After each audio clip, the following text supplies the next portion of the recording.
Hello, I am Joshua P. Warren, and this is Joshua P. Warren Daily. For years, one of my good friends in the paranormal field has been Timothy Green Beckley, a.k.a. Mr. UFO. Tim has been around for a long time. I'm telling you, he was one of those guys who was right in the thick of the most prominent things happening in the world of ufology during the golden age back in the 60s and 70s when it was really reaching a peak. He got to go around and meet celebrities who would talk about their strange experiences, and he's a treasure trove of information. And I met Tim, I guess it was over 20 years ago, at a film festival in Syracuse, New York. And what's funny is that, for one thing, he was the most outstanding looking guy there.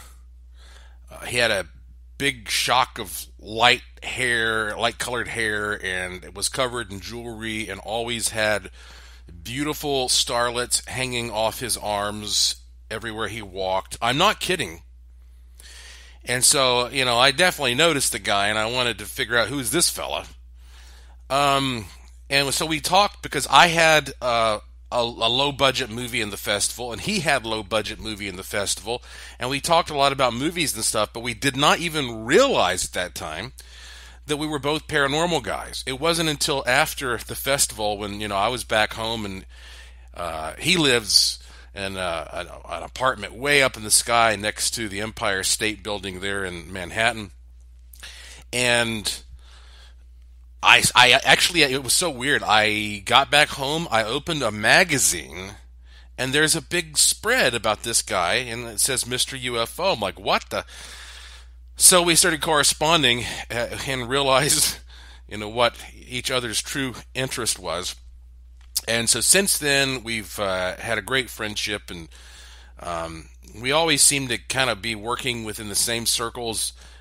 We've done a lot of radio shows together, and, if I'm working on a project, I'll interview him. I mean, I've flew up there and interviewed him in his apartment for one of my documentaries, and then, he is a publisher, and so often he'll contact me and ask me if I'd like to contribute to one of his new publications. And so I've been featured in numerous books talking about ghosts or the Brown Mountain Lights or whatever.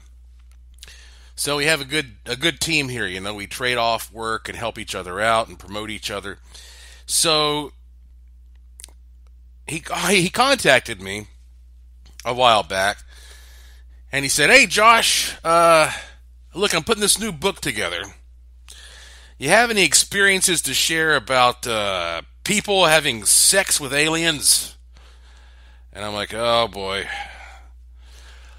where is this going? What's he up to now?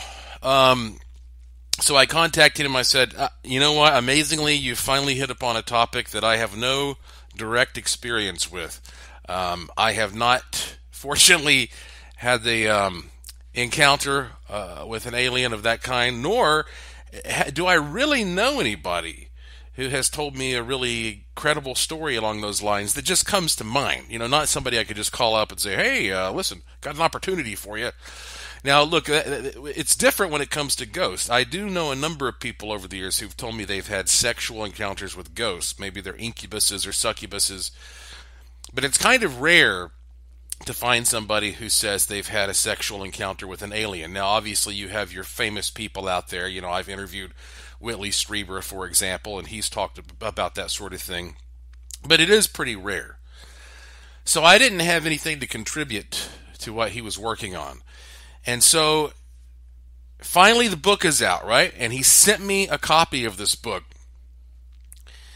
And it's called Screwed by the Aliens.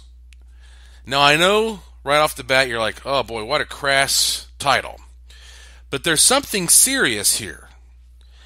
And the serious part is, are humans being manipulated genetically by aliens? Or you could just say, have we ever been? And if so, What is that process like? Is it happening in a laboratory with petri dishes and test tubes, or sometimes do they just come on down here and do the old nasty? I mean, it's a legitimate question because personally, I feel like the aliens have intervened in the creation of what we now consider a human. I think we're so unlike everything else on this planet, but we'll get back to that in a minute. So anyway, he sent me this book called Screwed by the Aliens. I want to read you a little bit of it. I have not read this book yet. I've just skimmed through it. I will tell you that it does have some nudity in it, and obviously, from what I can see skimming through it, some of the stories are pretty detailed, so this is not the sort of thing you'd want to buy for the grandkids for Christmas, right? But I'm just going to read you a little bit of the beginning of this book. And he starts it out with one of the most interesting things in, I think, our culture, because most people have some kind of interest, if not reverence, for the Bible. And this is one of the most intriguing parts of the Bible. He has this quote from the book of Genesis, chapter 6, verses 1, 2, and 4. Here is the quote. "And it came to pass, when men began to multiply on the face of the earth, and daughters were born unto them, that the sons of God saw the daughters of men, that they were fair, and they took them wives of all which they chose. There were giants in the earth in those days, and also after that, when the sons of God came in unto the daughters of men, and they bore children to them." End quote. So that's right there in the book of Genesis. Whether you like it or not, whether you think this subject is crass or not, it's right there in Genesis. It says the sons of God came down, saw the daughters of men, made wives of them, and they bore children. So, if you have any respect for the Bible, you should be very interested in this. And then, here's another interesting quote that he puts in there. This is from the book of Enoch. And by the way, if you're not familiar with the book of Enoch, you're most likely not going to find it in your regular Bible. The book of Enoch is an ancient Jewish religious work ascribed by tradition to Enoch, who was the great-grandfather of Noah. Now, here's what the Wikipedia article says. It says, "It is not part of the biblical canon as used by Jews, apart from Beta Israel," which Beta Israel, I think, is an Ethiopian branch. It says, "Most Christian denominations and traditions may accept the books of Enoch as having some historical or theological interest, but they generally regard them as non-canonical," or whatever. So anyway, it's kind of a controversial thing, but it's out there and nobody says it's fake. And so here is what he has quoted from the book of Enoch, chapter 7, verses 1, 2, and 10. He's talking about the fact that, I'll just read it. "It happened after the sons of men had multiplied in those days, that daughters were born to them, elegant and beautiful. And when the angels, the sons of heaven, beheld them, they became enamored of them, saying to each other, Come, let us select for ourselves wives from the progeny of men, and let us beget children. Then they took wives, each choosing for himself, whom they began to approach, and with whom they cohabited, teaching them sorcery, incantations, and the dividing of roots and trees." End quote. Isn't that interesting? So he's saying in this quote here, not only are we talking about them coming down and having relationships with human women, but they taught them sorcery, incantations, and the dividing of roots and trees, which we can look into as some early form of medicine, I would imagine. So he starts with some great quotes to help you remember, like, this isn't just some book where we're trying to examine people who claim that they've had an alien show up in the middle of the night and do nasty things. No, this is part of a long tradition of trying to understand the relationship between humans and these more advanced beings. Call them gods, call them angels, whatever you want to call them. So what I want to do now is just read to you Timothy Green Beckley's introduction from this book called Screwed by the Aliens. His introduction is titled, "The Meaning of It All. Have We All Been Screwed by the Aliens?" by Timothy Green Beckley. He again has a quote here. This is a quote by astrophysicist Dr. Jacques Vallée from his book Messengers of Deception. That's a classic book in the field. Quote, "The experience of a close encounter with a UFO is a shattering physical and mental ordeal. The trauma has effects that go far beyond what the witness recalls consciously. New types of behavior are conditioned, and new types of beliefs are promoted. The social, political, and religious consequences of the experience are enormous." End quote. All right, so now we get into what Tim has written here. This book's title has a double meaning. As you turn the pages herein, you will see that we have approached the sexual nature of UFOs, their alien occupants, and the reproduction process of the ultra-terrestrials with an open mind. It's easy to laugh and guffaw upon reading reports of anal probes and those who claim that they have fathered a rather large family of star children, or who have sex with reptilians just about every Saturday night. We admit a bit of chuckling from time to time ourselves, but this is potentially a very important aspect of UFO research that for the most part has been neglected because of what some see as its offensive nature. But just because something is offensive or not to your liking doesn't mean that you should ignore it altogether. The phenomenon is not going to go away, so let's study it and let the chips fall where they may. A very trite statement, but one that immediately comes to mind. The second meaning, for me at least, is the fact that I sometimes feel I have been, quote, screwed by the aliens. Though I have had 3 UFO sightings, written and published a gazillion books and magazines, I'm still at a loss as to what precisely the UFO enigma consists of. We have close encounters, bedroom invaders, abductions, government cover-ups, a cry for disclosure, and everything to the far left and the far right. I could have gone out and gotten a regular job, but no, they led me to follow them, to chat them up, and to devote my life to understanding their purpose. So, in a sense, yes, I have been screwed by the aliens. But, like with sex, it has been a pleasurable experience for the most part.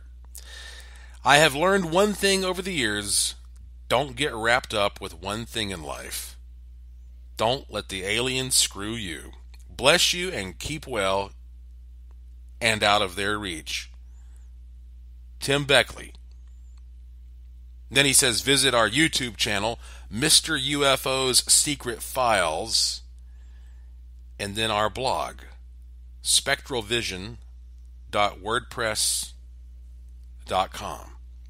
spectralvision.wordpress.com. If you go to Amazon.com and you type in "Screwed by the Aliens," the first thing that pops up is, not surprisingly, this book. You can get it on Kindle for less than $10 or paperback, Prime, for $24. It's over 300 pages long. And it has all kinds of contributors. Sean Castile, Alan Greenfield. Let's see. There's work by Brad Steiger, John Keel, Scott Corrales, William Kern, Hercules Invictus, Eve Lorgan. I mean, this is a really impressive compilation. And like I say, I haven't been able to sit down and dig into this. You know, this is my busiest time of year. So at some point I will, and I might be too embarrassed to talk about what I find because look, he makes a good point. This is something that we need to think about whether we like it or not. But, I was raised up in the Bible Belt, and it is a little embarrassing for me to talk about some of this stuff, to be honest with you. But that's why that he has written this, written and compiled this book with all these wonderful contributors, so you can just sort of check it out for yourself. You don't need me to read it to you. You can read it for yourself, make up your own mind in the privacy of your own home. I will tell you this, however.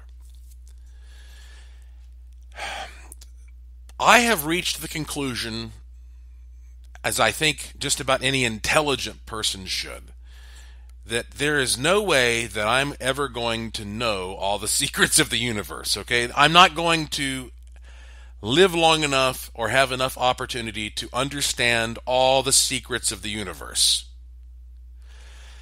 So if you're waiting around in your life to have the definitive answer to everything that's going on, well, you're never going to have it, and that's okay. You don't have to have the answers. But I like to explore the possibilities. I like to use my imagination, and therefore, there are some things where I say, you know what, I'm going to draw some kind of a conclusion just for the sake of being able to continue thinking about this in a somewhat intelligent and interesting way, and discuss it and share it with others. So I believe that even though I cannot prove 100% that humans have had their genes affected by some other beings, that is what has happened here. And let me tell you why. Let me tell you why. Okay, I was looking here online at this article from BusinessInsider.com, and apparently one of these experts on genetics gave a TED Talk and was sharing some data. And he said that the genetic similarity between you and every other human is 99.9%. See, that makes sense to me, that all humans would be almost 100% the same. But now we move down here to chimpanzees. And it says the genetic similarity between a human and a chimpanzee is 96%. Okay, that's not even a full 4% difference. 4 is being generous. Less than a 4% difference, according to genetics, between a human and a chimp. So let me ask you this little hypothetical question. Let's say I show you a chimpanzee sitting there in the woods playing with his balls and eating a banana. And then all of a sudden a helicopter comes flying down next to the chimpanzee. A guy walks out wearing his expensive Italian suit, his gold and diamond ring. He's talking on his cell phone.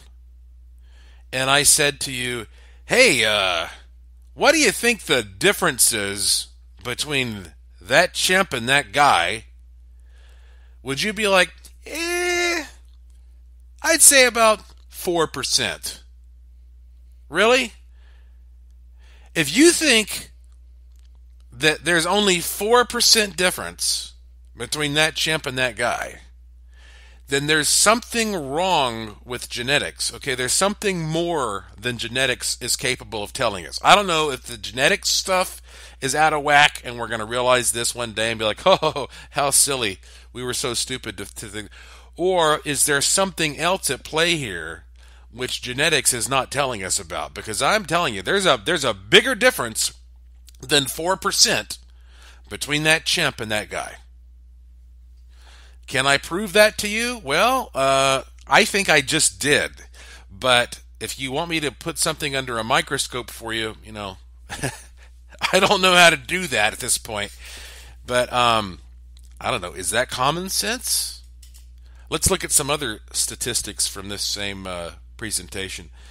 The genetic similarity between a human and a cat is 90%. Okay, so they're telling us there's less than 10% difference between you and the cat.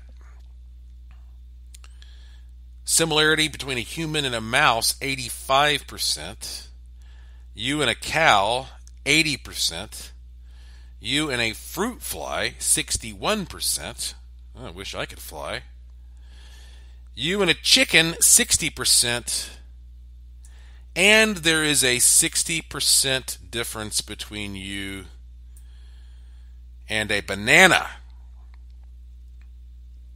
So if you're relying on genetics, the difference between you and a chicken is the same difference between you and a banana. Does something seem a little weird and fishy and perhaps wrong about that way of gauging things? It does to me. So look, I'm not saying that geneticists have got it wrong. I'm just saying maybe there's a hell of a lot more going on here than genes alone can tell us about. There was a time when we didn't know anything about genes. And so there's probably something else there that we don't know anything about. And it's going to say, holy shit!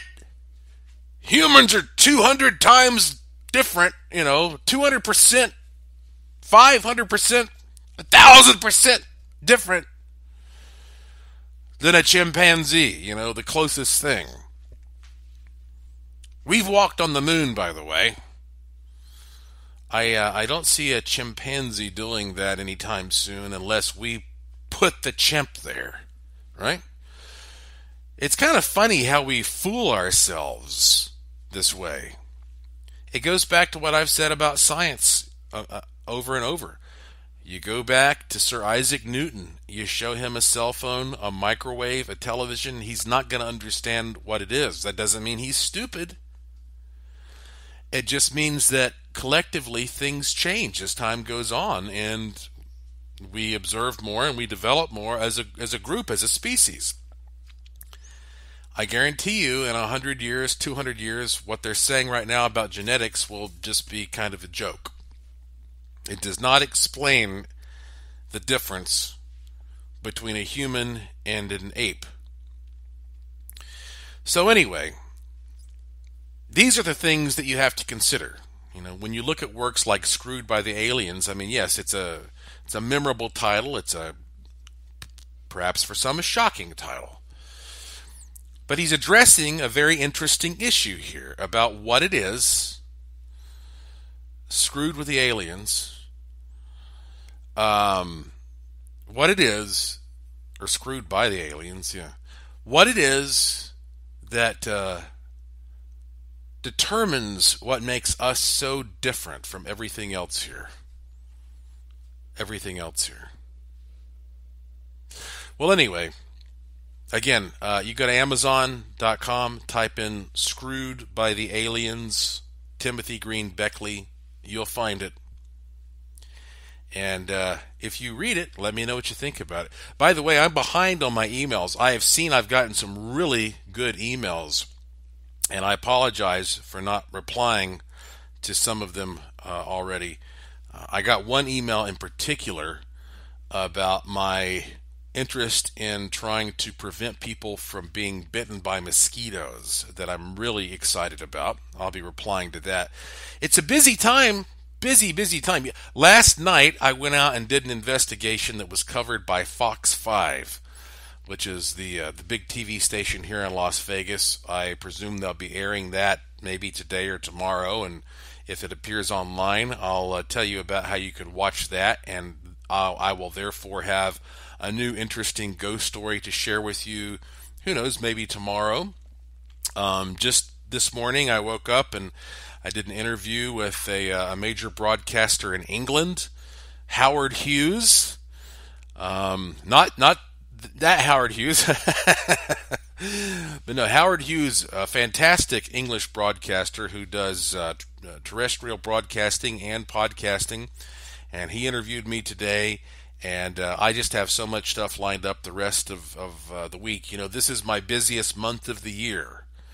So, again, please forgive any delays in communication, but I will be sharing some really good stuff with you soon, including some more ideas about what the scariest Halloween costume you can imagine might be.